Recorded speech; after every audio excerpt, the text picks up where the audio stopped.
Oh, I don't seem to have the button to, oh, there's live transcript. Never mind, I got it.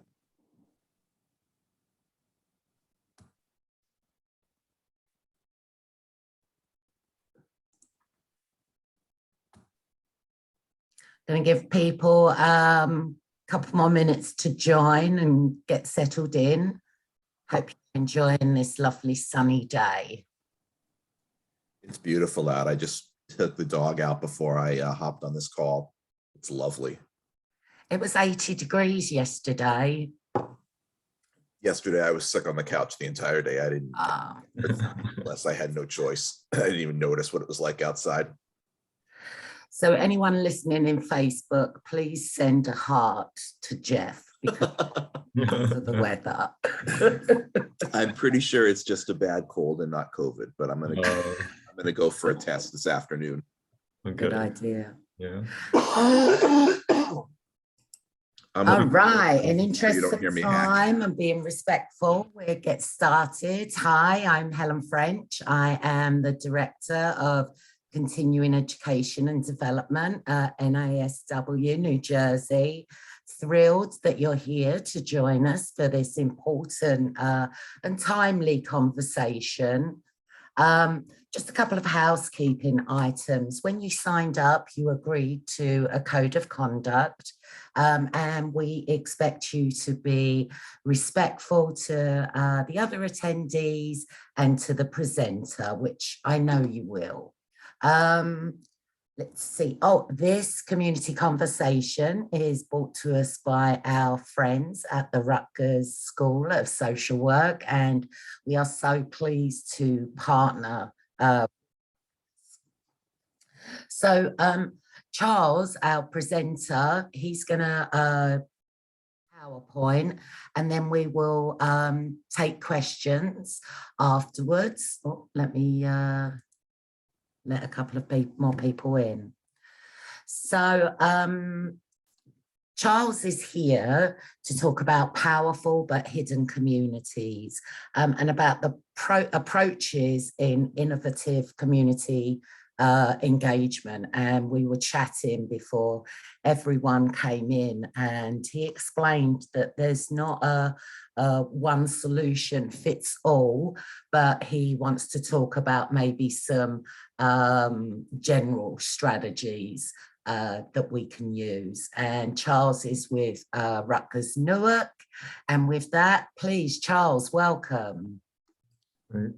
Thank you so much, Helen, Jeffrey, and the rest of the team at NASW New Jersey. I really appreciate this opportunity to talk to everybody today. And yeah, I hope this presentation and conversation can be helpful.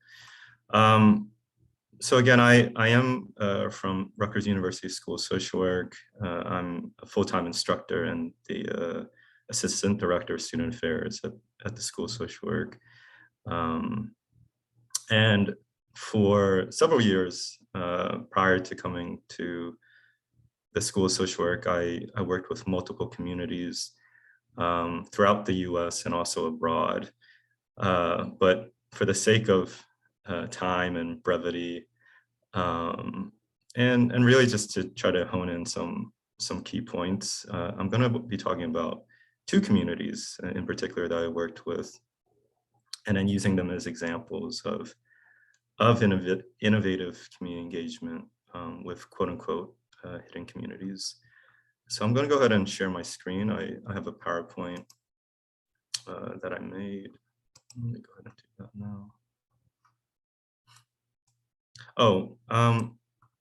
Oh yeah, thanks, Jeffrey. So Jeffrey noted that in the chat box that if you have any questions, please do feel free to share them in the chat box or on the Facebook comment section. I just asked that if you could just hold off from your questions after I'm done with the presentation, I'd appreciate it. Thank you. Okay. Okay, can everybody see my presentation? Just a thumbs up, great, okay. All right, so powerful but hidden communities.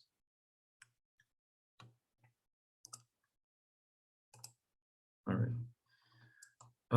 So the two communities that I wanted to talk about today, to talk about community engagement and quote unquote innovative community engagement are actually communities I have had a close relationship with. One being the Cambodian Diaspora. So this is the community that I belong to. And then also the Tonal Optimization, which is a beautiful community that I worked with. So these are two pictures really showing, I think, the brighter side of these two communities. To give you context, the first picture is of the Khmai Arts Academy, which is out in California, not where I grew up.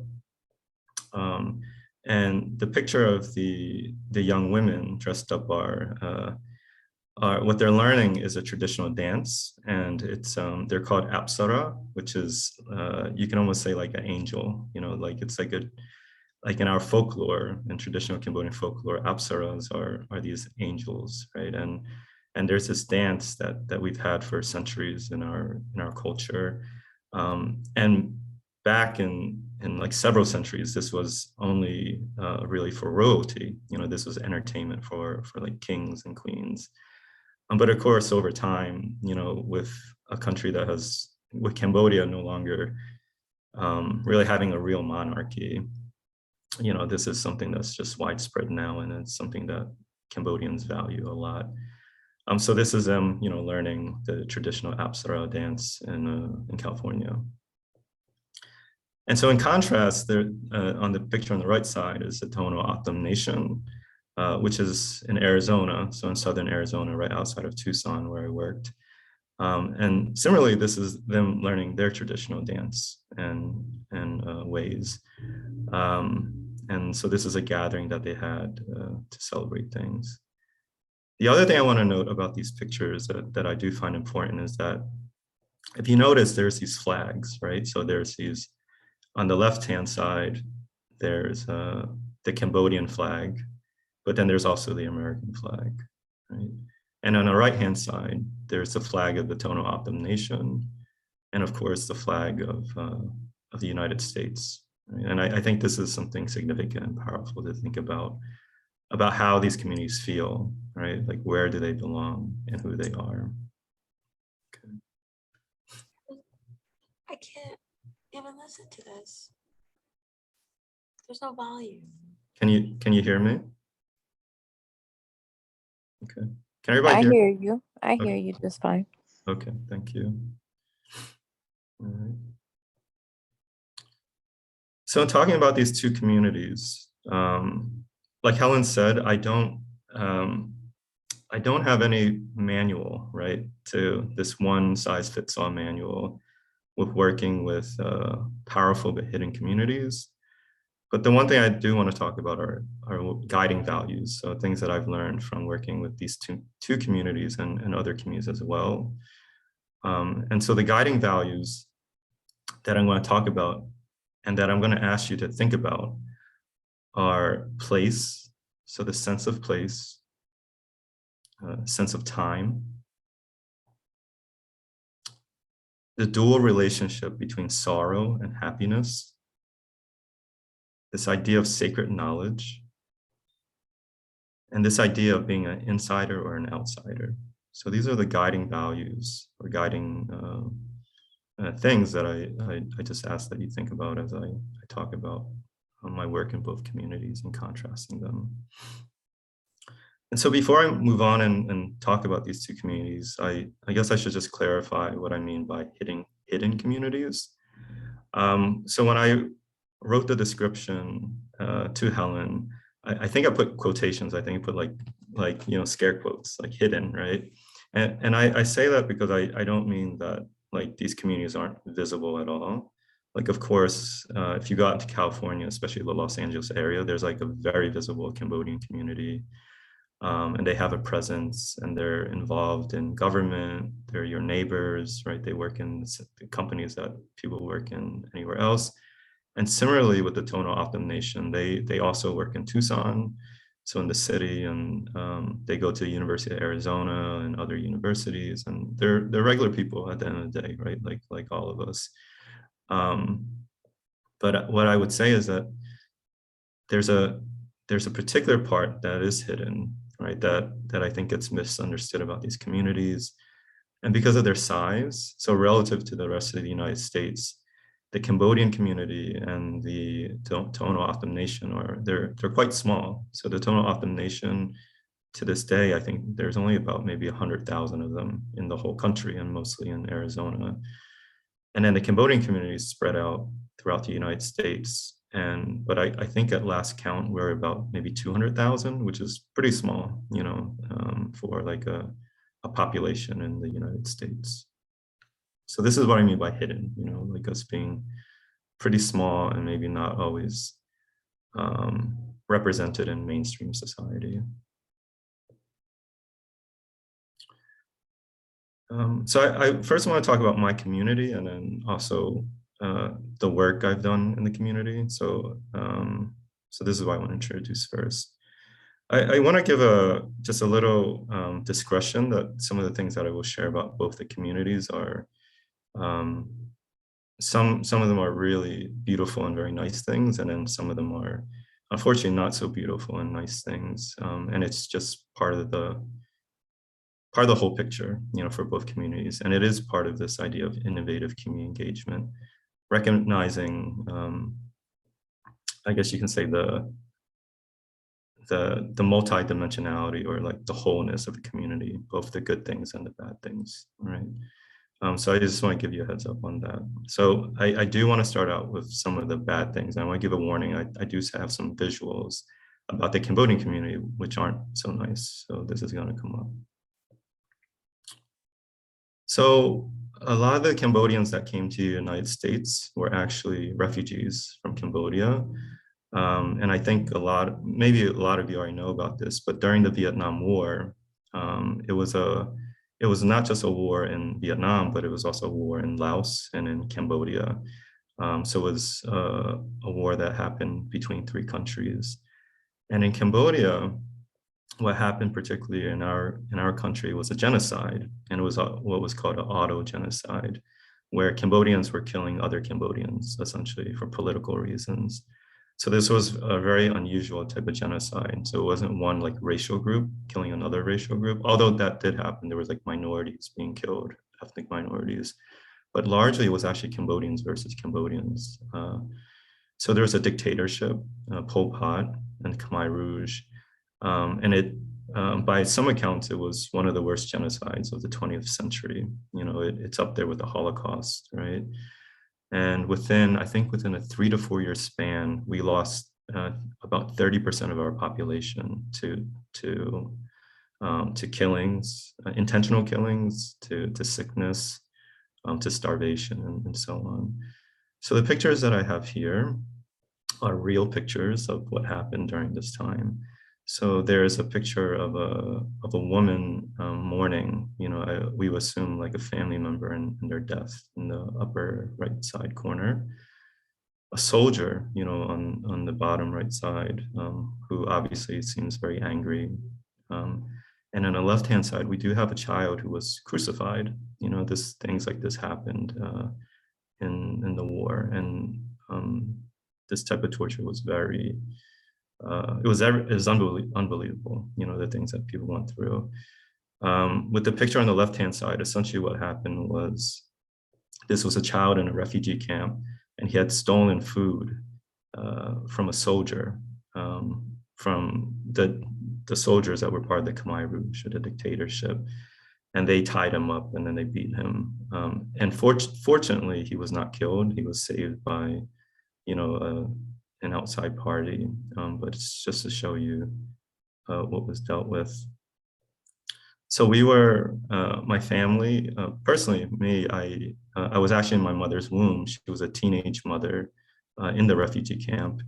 And I was unofficially a refugee because she was pregnant with me on the airplane coming over to the United States.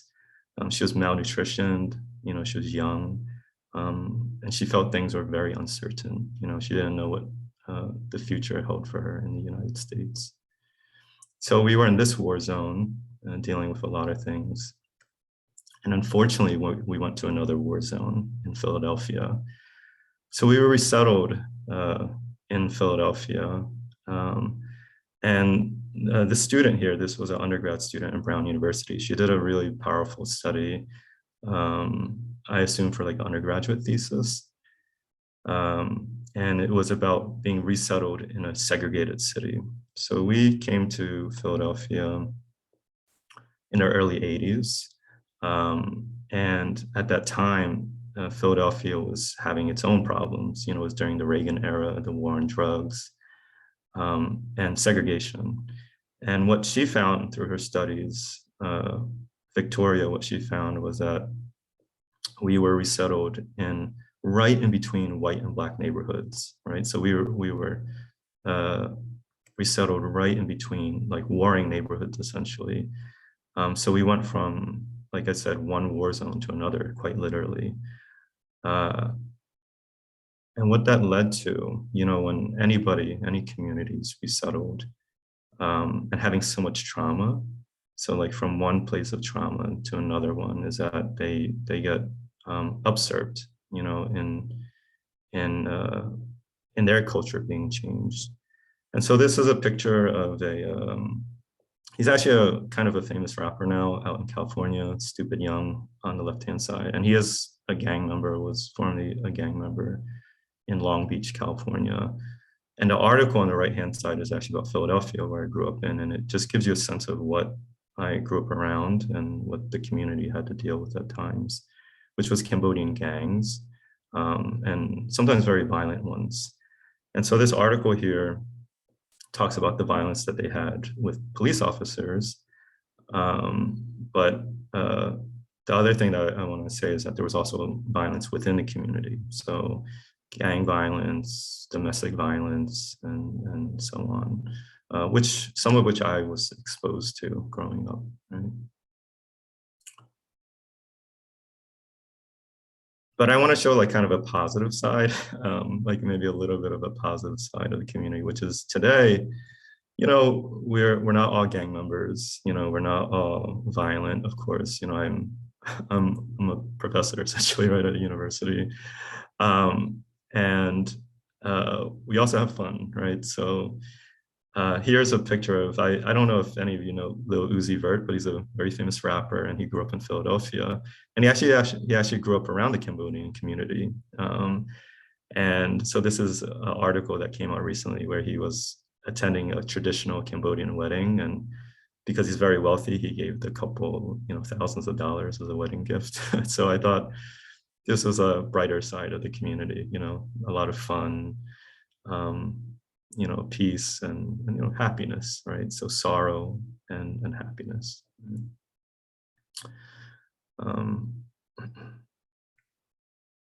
So this is where I guess I want to go to the engagement part in the community. So I kind of gave you a crash course of the Cambodian community about trauma, multiple types of trauma, being a small community, and a community that's embedded within other marginalized communities, right? So we were put in between a working class, poor white community, and then like a working class, poor African-American community in Philadelphia. And because of that, we had a lot of great people from both communities. So from this like poor white community and this poor African-American community, we had actually, while we had conflict, we also had very positive interactions as well. And they helped us resettle in the community. Some of them ended up learning our language, worked with us intimately. But at some point, we felt that we needed to start our own organization because our needs were just very unique, right? And so one organization that came out in Philadelphia was the Cambodian Association of Greater Philadelphia, which is the CAGP. And they have two offices in South Philadelphia and North Philadelphia, if you're familiar with the city. And what makes them unique is that, one, they provide services that any other multi-service agency would. So there's case management, social services, so, handling WIC cases, food stamps, things of that sort. There's a Head Start program that gets run through the CAGP. There's after-school programs.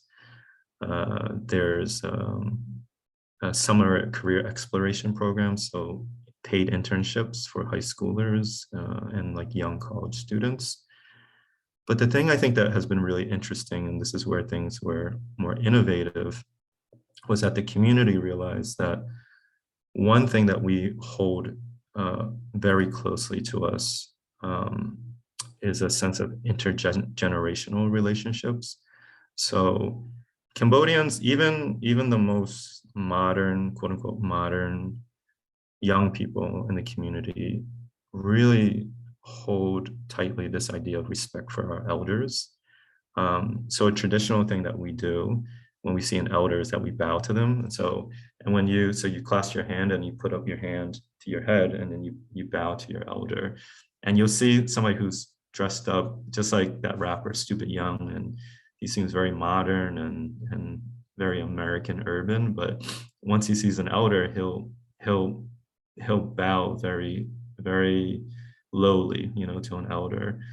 And it's something that we really, really hold as important. The other thing that this multi-service agency offers is cultural enrichment, right? So cultural programs such as what you see in this picture, which is also traditional dance. So the Apsara dance that I was talking about earlier is also taught here taught in Philadelphia. And I would argue that this agency finds this just as important as food stamp case management. It's just as important. We also have health programs, so like community health initiatives. And then under the banner of community development, if you see under that heading there, is also getting people to vote and becoming citizens, right? So civic engagement is very important for us as well. So I think the innovative part would really be this combination of not saying that like cultural programs are secondary to providing food stamp, WIC case management, these things that we think are traditionally social welfare and social welfare policy. But we put them on equal stance, that it's just as important to preserve culture. And this is especially the case given what I shared about the history. So we had a history where culture was systematically destroyed. The dictatorship that we went through, they thought that culture was backwards in a way, right? And so they did all that they could, including using violence, right? Like really gruesome violence to destroy it. So we find it then even more important to try to preserve that. So up until this point, I've talked about being Cambodian and working in the Cambodian community and being an insider, right? So this is me working in my own community. I did for a brief moment work with the CAGP, and in other capacities, I've worked with my community, volunteering, maybe lobbying and even protests sometimes, whenever there were issues that we needed to fight for, like certain rights in the country.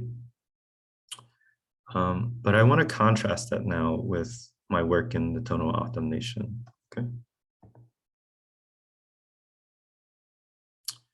So now moving from working in a community that I belong in as an insider, and now having the experience of being an outsider with the Tonal Optimization.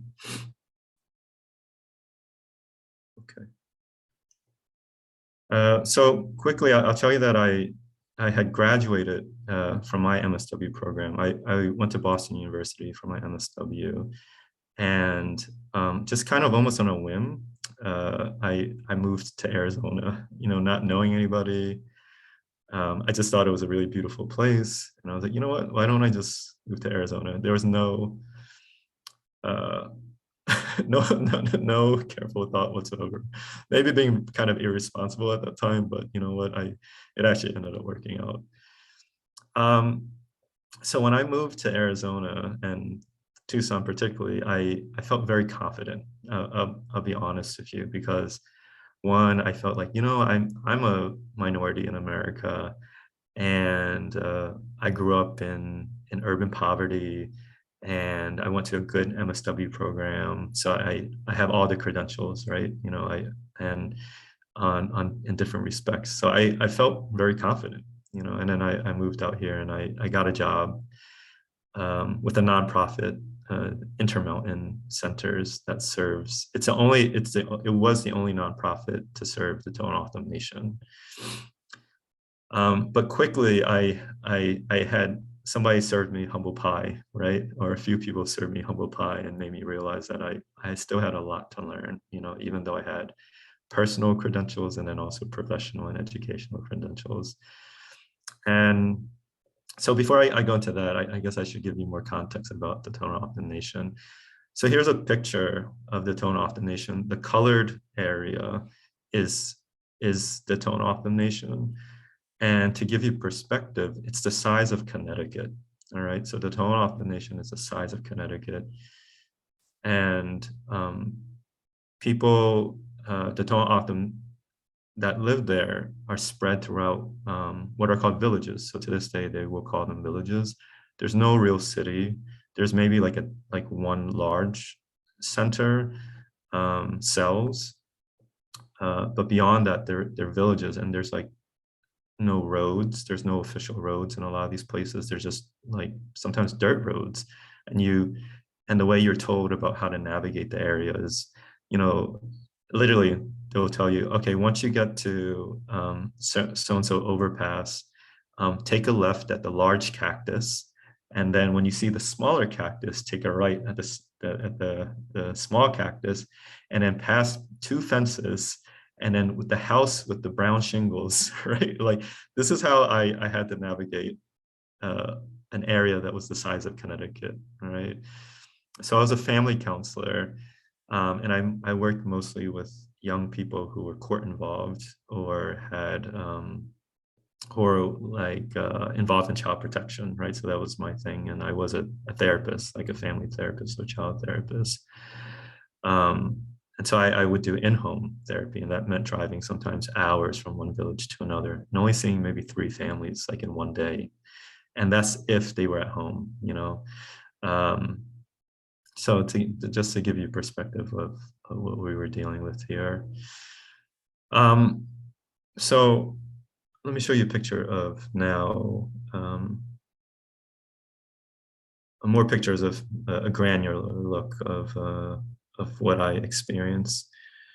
So the picture, black and white picture on the upper left-hand side is a historical picture, I think from the early 1900s. And this is of somebody doing traditional basket weaving. And then in contrast, I show you a more recent picture of a young person who's also continuing that tradition of basket weaving. And so basket weaving in the Tonal Optimization is an important practice that they've tried to preserve as well. And they make a proactive effort to do so. So it's not that young people just are born and wake up and, just have an interest in it, right? Sometimes the honest truth is that sometimes they aren't interested in it, and they're really taught about why it's important, and that is largely through their history, which I think a lot of us know is related to colonization, right? And centuries of suffering and having their land taken from them because of colonization and essentially genocide. Some facts about the community and the challenges that they have is that the Tonal Optimization, they have the highest diabetes rate in the world. So for any one community, they have the largest diabetes rate in not just the country, but in the world. So 70% of the people, I think by last count, have diabetes, some sort of diabetes. If you're in the nation, if you're there, you'll notice that the largest building, one of the largest buildings in their largest town cells, is actually a dialysis center. That's the largest building, one of the largest buildings. And that gives you perspective of how much diabetes there is in the community.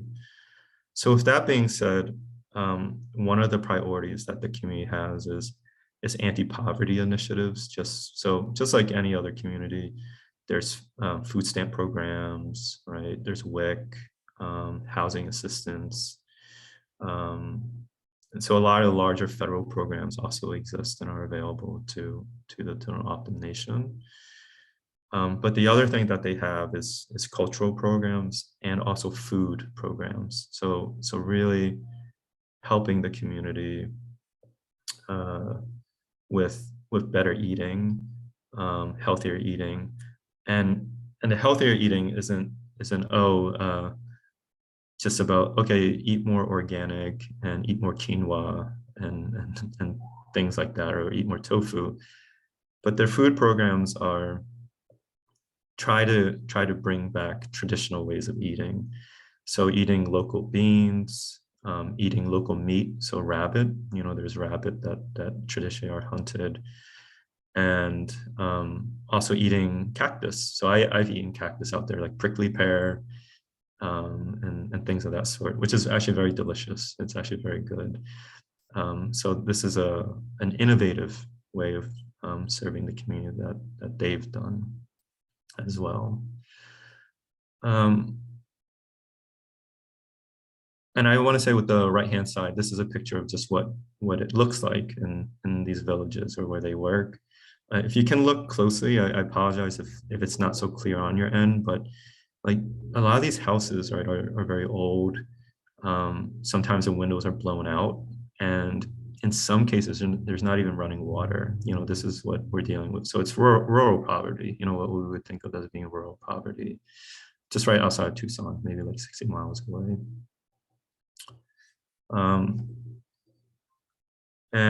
This is a picture from their website, and I want to tell you about something else that they're dealing with, and something that has become even more important in recent time with the recent presidential administrations, is that the traditional land of the Tonal Optim actually is situated not just in the United States, but in Mexico as well. And with the Gadsden Purchase of 1853, essentially when a portion of Mexico and the United States was divided, the Tonal Optim were divided as well. So their land and their people were divided with the creation of the United States and Mexico. But up until, even the 80s and 90s, before 9/11, they were able to travel back and forth without much problems between Mexico and the United States to visit their communities and to practice rituals. So they have spiritual rituals where they migrate annually between the two places. And this was very sacred for them, right?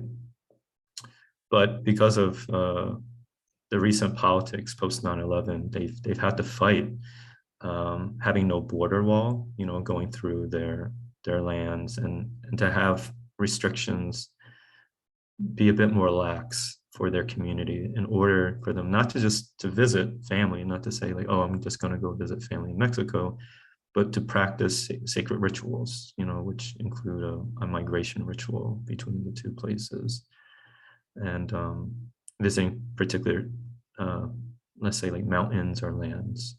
Okay. So I want to go back to this part about where I talked about now being as an outsider, and how I said I was served some humble pie. I'll tell you more about that. So I had a coworker who was also a family therapist in the Tonal Optimization, and when I walked in, she's Tonal Optim, right? So she belongs to the community, and she called me a city slicker. She said that. She said, so she's like, you're from, what is it, Boston, right? And I said, no, I'm from Philadelphia. She's like, same thing. That's what she said, right? She's like, same thing. And And I was like a little, I was a little nervous at that time. I felt like, okay, I think I'm kind of different here, like, and eventually over time we befriended each other and we did gain trust, and it took time because what I would learn from them was that they felt that over several decades, there's always been people coming in and out of their community, right? And sometimes people came in and they helped and then they left, and it was an experience for them, right? It was a personal, like, fun experience for them. And they found that offensive, right? That people came in and kind of, and I say this this was derogatory, but you're like, oh, hang out with Native Americans, learning their ways, and then you leave, right? And there's no long-term investment. And she would tell me that she felt that was very disrespectful when people did that. And part of that disrespect was specifically that part of working with the community, and if you really gain their trust, they would also talk about sacred knowledge. So they would talk about spiritual practices that they had, rituals that they had, and not all of them. So I don't want to say that every Tonal often practiced their traditional religion. There were definitely a lot of Christians that did not practice their traditional religion, but a lot of them did. And it took a lot of trust for them to talk about certain practices that were related to mental health, that were related to case management, that were related to social work. And the example that I can give, with respecting the limits of what I can share, what I learned from the community, was that I had a case, for example, where I worked with a young child who had schizophrenia, was already diagnosed early with schizophrenia, a middle schooler actually. And the psychiatrist, who was not Tonal Optim, he was white, he was a white psychiatrist, his perspective was that it was a classic case of schizophrenia. But we also had a traditional healer whose perspective was that it was a spiritual matter as well, that the child was actually had spiritual strength, that this child potentially could be a healer themselves, right? And by working as a team, triaging essentially me as a social worker, the psychiatrist, and then the traditional healer, we figured out a plan to work with this young child that respected their sacred, perspective, and then also a traditional, I want to say like a non-religious psychiatric perspective of what we were seeing with the child, right? And so that was a innovation. I want to say that was very innovative. Up until that point, I'd never seen anything like that myself, where we talk about respecting people's spiritual values, but I'd never seen it being held as equal to psychiatry, to non-religious secular psychiatry. And we were able to work with the child and their family and get them the help that they needed, right? So the humble pie was that I more about that delicious humble pie was that I took a step back and realized that I had to take more time, right, to learn about the community. That all my fancy credentialing, and even though I came from a minority background, I actually had a lot to learn still, right? It was different. And quite literally, I had to slow down. I went in very driven, right? We're taught to be, even at Rutgers, right, where students are taught to be driven, we're taught to be go-getters, which can be good in some cases. But when you're working with communities like my community, the Cambodian community, or the Tonal Optim community, who have a lot of trauma, right? Who are often misunderstood, and who are very complex. And this picture shows that they're both American, but they're also Cambodian or Tonal Optim. They live in the past, but they also live in the present, right? And they're trying to make things anew, but they're also trying to preserve a way of life. You really need to take time, right? I know it sounds like so simple, but I think if anything is a guiding value, I think that has been one of the most important things I've learned, is that to be self-aware about your pace, right? When you're working with a community, are you trying to rush things, or are you going by their pace and where they're at? And that is connected with sacred knowledge. I think a sense of time is oftentimes related to spirituality and sacredness. And I want to say that sacredness is not just about religion either, right? So now at this point, I'm going to just frame and just say that I'm going back and forth between the two communities now. And I want to say, from my community, sacredness is not just about religion, but it was also about the experiences that we had, right? And things that we would share and not share with quote unquote outsiders, because maybe they were too painful. Maybe we didn't want them to be misrepresented, you know, if it was misinterpreted. I unfortunately grew up with having firsthand experiences with friends being killed, with domestic violence, family violence, street violence. And the solemnness, you know, with that experience is sacred to me and to my community, right? We were sometimes judged for it by outsiders. You know, we're sometimes looked at as the poor Asians, right? We're looked at as the dysfunctional Asians. And I don't see it that way. You know, I see it as a structural thing, as we learn in social work. And I see it as a complex thing, as we've learned in social work. And so I have a sense of sacredness in the things that we've had to deal with. And with that then is sorrow and happiness, right?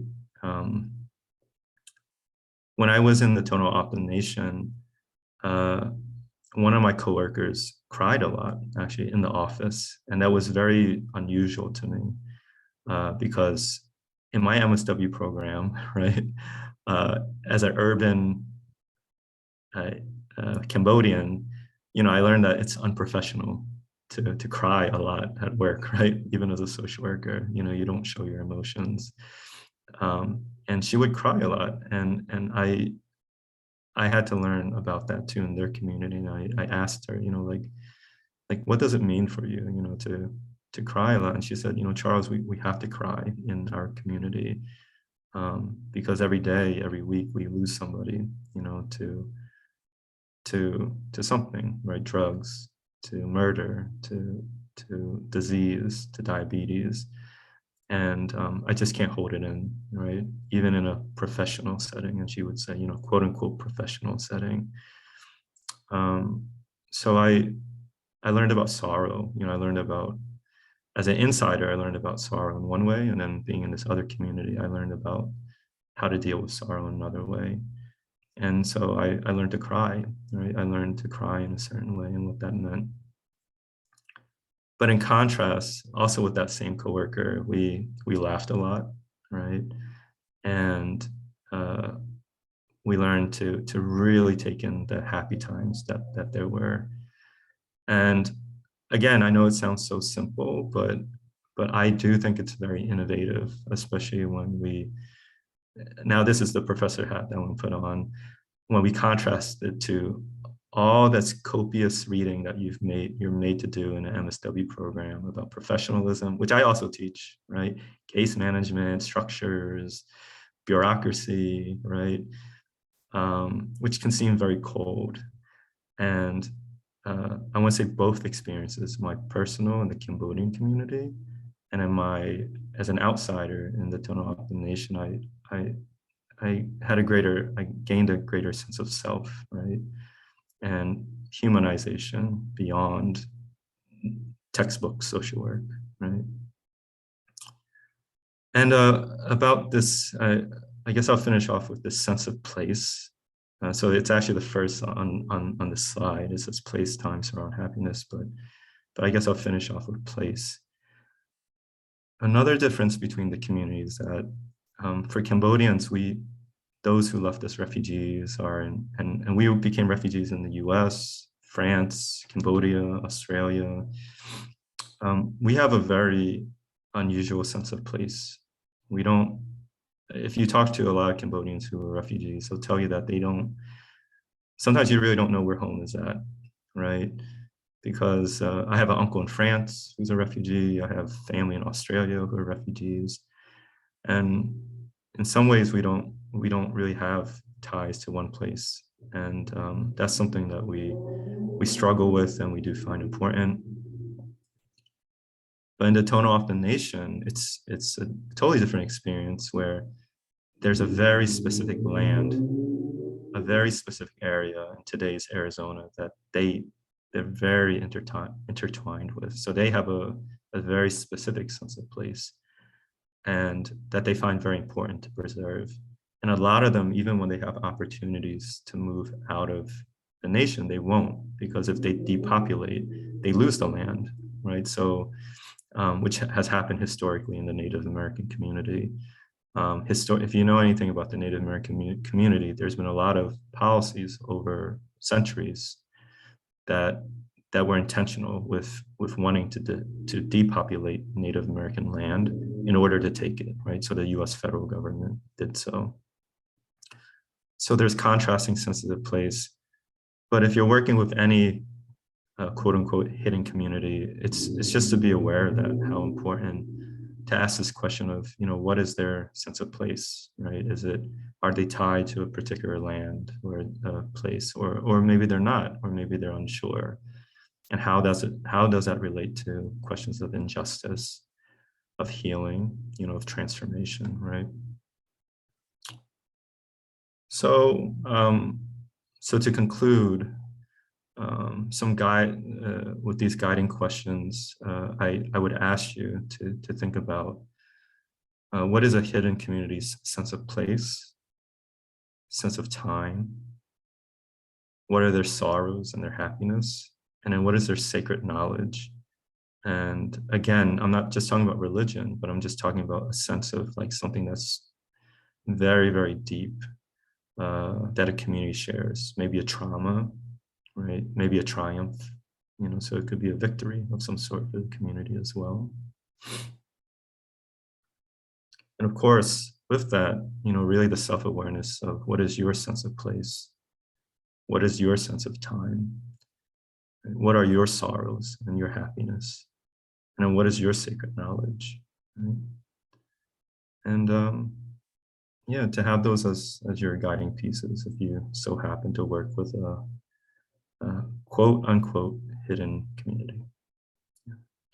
So that's all I have in terms of my presentation. And I really, thank you. That's amazing. I'm sorry, I'm having work done on my house, so I apologize for the banging, but that's amazing, Charles. Thank you so much. There's thank you for bringing such a personal side to this. There's the personal and political. So, Matt, do you want to come on and ask your question and chat with Charles? Yeah, sure.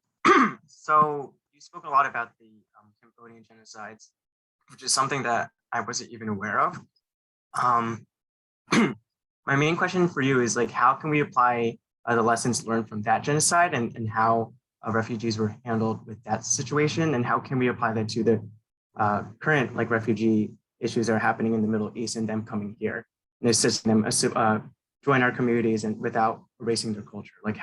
What lesson can you apply to our current situation? Great, thank you for that question, Matt. So this is something I do think about a lot. So just to tell you, I also worked for the International Rescue Committee at some point, which is one of the largest, refugee resettlement agencies in the world. So I did work as a therapist briefly for them in Arizona as well. And I had to think about what it meant to be a refugee working with refugees, right? And I did. That was my situation.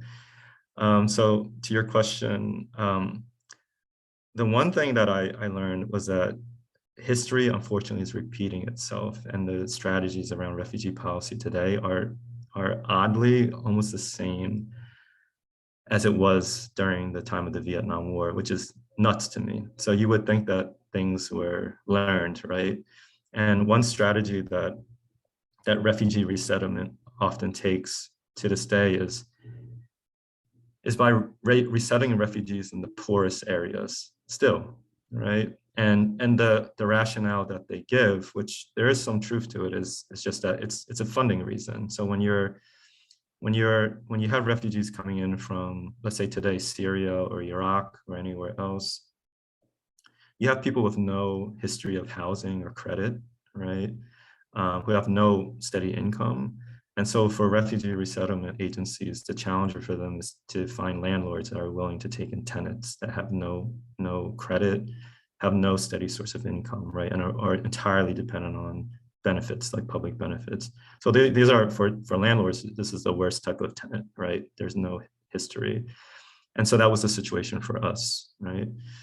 But the critique that I have is that refugee resettlement agencies have had now several decades to try to figure out an alternative to this, right? You've had, at this point, have resettled millions of refugees in the United States. And it's just odd to me that you haven't figured out a better strategy. And why this is important is because, as I've shown to you in this slide, is that we were ghettoized, essentially, right? If you want to talk about taking in refugees and then not just giving them a better sense of life, but also having them to be productive citizens, the worst thing you can do is throw them into a gangland, right? Because naturally you're going to assimilate to a gangland, right? That just happens. You're going to assimilate to your surroundings. And it would have been better if we were situated quite literally in greener pastures, right? So if I had grown up in a greener pasture, I would assume that, certain traumas, I wouldn't have any certain traumas, at least in the United States, right? So I guess, in summary, to answer your question, the things that we should be doing differently is thinking about resettling refugees in less violent places. I know it sounds simple, but it's not being done, right? It's actually like in Jersey, the few refugees that get resettled in Jersey have been resettled in poor areas of Elizabeth and Patterson, right? And I don't think that's a good strategy. Yeah.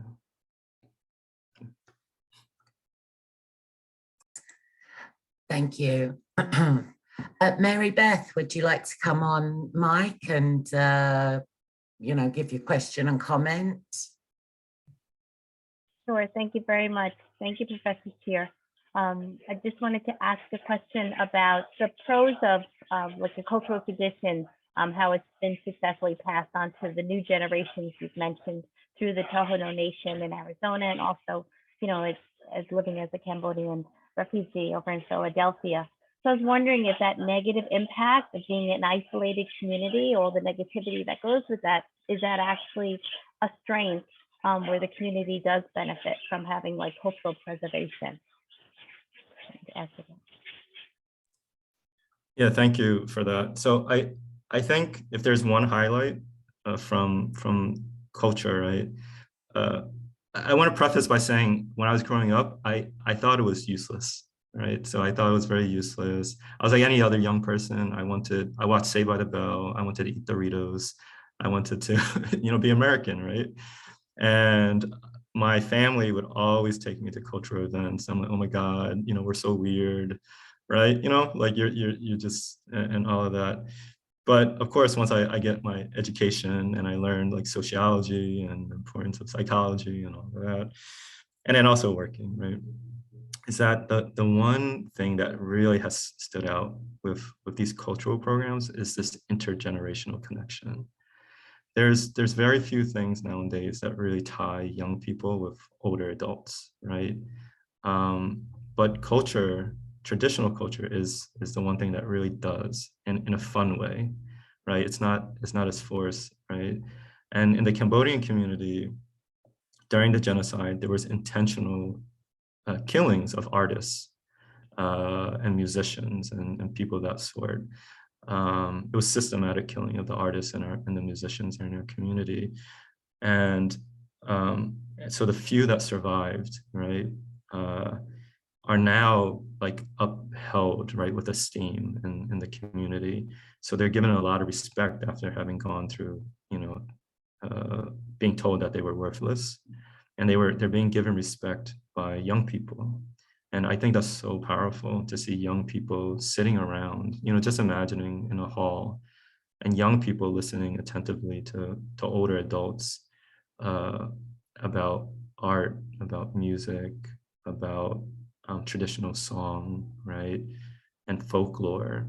And that really has been, I think, the healing part, right? So these people who will probably pass away soon, you know, the end of life is really a community just listening to them, you know, attentively watching them and caring for them. So another thing is like just really being surrounded by the community in their end of life in a very unforced way, right? Just in a very solemn and beautiful way. So I think that's been one of the most beautiful and important things that have come out of cultural practice. Right. Excellent. Do we have any other questions for Charles? I think we can take one more. Well, I found this absolutely fascinating, and I really appreciate you bringing your perspective, you know, from the inside and the outside.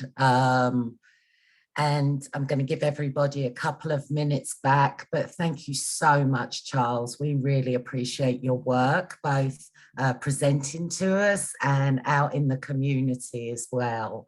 So thanks, everybody, and we'll see you at our next community conversation.